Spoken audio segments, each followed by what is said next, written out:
Assalamualaikum warahmatullahi wabarakatuh. Salam sejahtera untuk kita semua. Ibu dan bapak, rekan-rekan guru, jumpa lagi dengan kami di channel Guru Profesi, media berbagi informasi seputar pendidikan profesi guru.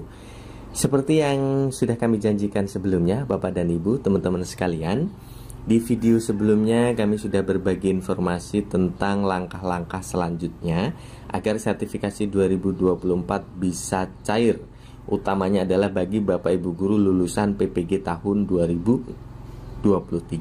Nah, bapak dan ibu, di postingan kali ini kita akan berbagi informasi mengenai langkah-langkah pemberkasan yang harus dilakukan manakala nanti sertifikat pendidik dan nomor register guru sudah terbit. Bapak ibu, teman-teman, kita simak informasinya. Ya. Nah, bapak dan ibu, jika nanti sertifikat pendidik dan NRG sudah terbit, maka supaya sertifikasi bisa cair, apa yang harus bapak ibu lakukan? Sebelumnya di dalam Permendikbudristek ya nomor 45 tahun 2023 tentang petunjuk teknis ya penyaluran tunjangan profesi guru bagi ASN daerah, dan ini tidak menutup kemungkinan juga sama dengan pencairan bagi bapak ibu guru swasta ya. Langkah-langkahnya adalah input pembaruan data guru ASN daerah, ini tentu melalui aplikasi Dapodik sekolah masing-masing.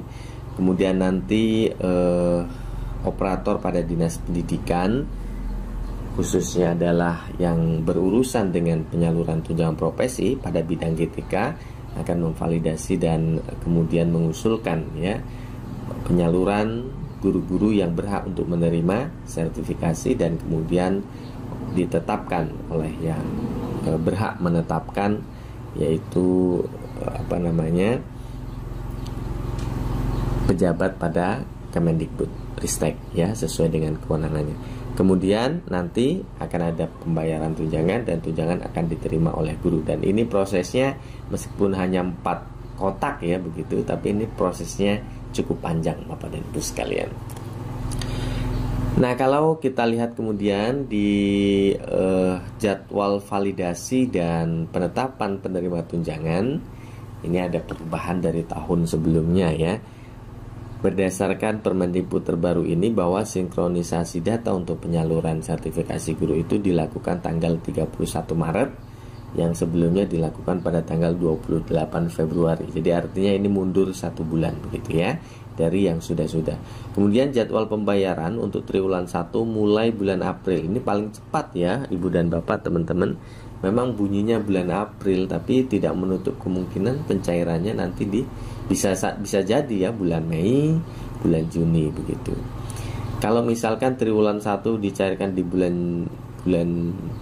Juni begitu ya, maka triwulan 2-nya nih paling cepat juga bulan Juli nih paling cepat begitu ya. Jadi bapak dan ibu, teman-teman sekalian, tidak usah risau ya. Bagi bapak ibu guru yang sudah menerima sertifikasi, itu sudah hafal betul ya bahwa pencairannya hampir pasti bahasanya ya, tidak hampir pasti, jarang ya, tidak pernah bahkan itu di bulan-bulan awal begini ya gitu. Untuk tahun ini saja, untuk triwulan 3 kami terima itu November. Kemudian bulan ini kan harusnya Oktober paling cepat ya. Kemudian untuk triwulan 4-nya kami terima harusnya November, itu diterima bulan Desember. Jadi selalu melebihi dari jadwal yang ada. Kemudian bapak dan ibu, teman-teman, untuk bisa menerima tunjangan profesi harus terchecklist semua kelengkapan data dari poin 1 sampai dengan poin 7. Misalnya poin pertama tentang beban mengajar, maka beban mengajar yang harus ibu dan bapak teman-teman peroleh ya, itu adalah 24 jam mengajar minimal dengan catatan mapelnya linear begitu ya. Kemudian terdeteksi keaktifannya pada sistem Dapodik sekolah, kelengkapan datanya juga terchecklist, kelulusan sertifikasinya dengan kode sesuai dengan mapel masing-masing, kepegawaian, NUPTK valid, dan juga usia belum pensiun. Ya, kalau ini sudah terchecklist semua begini, tidak ada yang silang, maka kemungkinannya pada info GTK Bapak dan Ibu statusnya akan valid, dalam kurung perlu verifikasi dinas. Perlu verifikasi dinas inilah yang dimaksud dengan Bapak dan Ibu perlu melakukan pemberkasan ke Dinas Pendidikan sesuai dengan kewenangannya pada bagian GTK ya. Berdasarkan ini datanya sudah valid, tapi perlu dinas memverifikasi. Nah, untuk verifikasi ini berkas-berkas yang harus Ibu dan Bapak teman-teman siapkan. Ini sebagai contoh saja Bapak dan Ibu, daftar usulan penerima tunjangan profesi triwulan 1 dan 2 tahun 2021, sudah lama bener ya. Ini pada Dinas Pendidikan Provinsi ya. Contohnya ada surat pengantar, ada daftar rekapitulasi usulan penerima tunjangan yang ditandatangani sekolah, kepala sekolah. Jadi ini pengusulannya per sekolah ya. Ada rekap guru yang memang diusulkan untuk menerima. Kemudian ada SPTJM yang ditandatangani oleh kepala sekolah.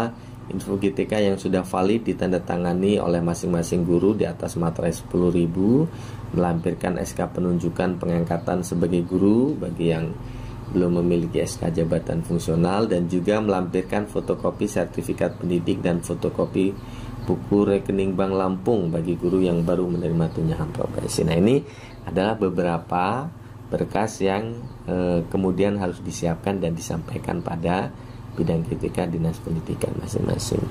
Saya kira untuk kabupaten, kota, dan provinsi yang lain tidak jauh berbeda ya tentang persyaratan seperti ini. Pada prinsipnya adalah bahwa bagaimana admin pada Dinas Pendidikan bisa memverifikasi bahwa data yang dimasukkan pada Dapodik dan terkoneksi dengan info GTK ini memang belum betul-betul valid begitu ya. Nah, kemudian Ibu dan Bapak teman-teman, ketika sudah pemberkasan dan diusulkan oleh dinas untuk menerima tunjangan, maka nanti pada saatnya info GTK Bapak dan Ibu akan berstatus valid. Dan kemudian nanti akan terbit SKTP atau surat ketetapan penerima tunjangan profesi ya. Nah, kalau sudah terbit SKTP, ini artinya Bapak dan Ibu tinggal menunggu waktu saja. Setelah terbit SKTP, nanti Kementerian Pendidikan akan mengeluarkan surat perintah membayar yang ditujukan pada KPPN ya, untuk kemudian melakukan pembayaran. Nah, nanti KPPN akan menerbitkan surat perintah pencairan dana SPPD kepada bank untuk melakukan transfer dana tunjangan profesi guru pada rekening guru, begitu Bapak dan Ibu ya. Ini ada contoh SKTP-nya. Kemudian ini contoh kalau kita lihat di info GTK manakala tanggal SPM sudah terbit tapi SPPD belum ya. Nah, ini contoh jika SPM sudah terbit, SPPD juga sudah terbit. Nah, kalau SPPD ini sudah terbit, maka paling lambat ya 14 hari kerja Bapak dan Ibu akan menerima tunjangan. Contohnya ini tanggal tanggal 8 Agustus ya 2022, maka 14 hari kemudian sejak tanggal 8 ini insya Allah sudah masuk rekening masing-masing. Itu Bapak dan Ibu informasinya, mudah-mudahan bermanfaat. Terima kasih. Assalamualaikum warahmatullahi wabarakatuh.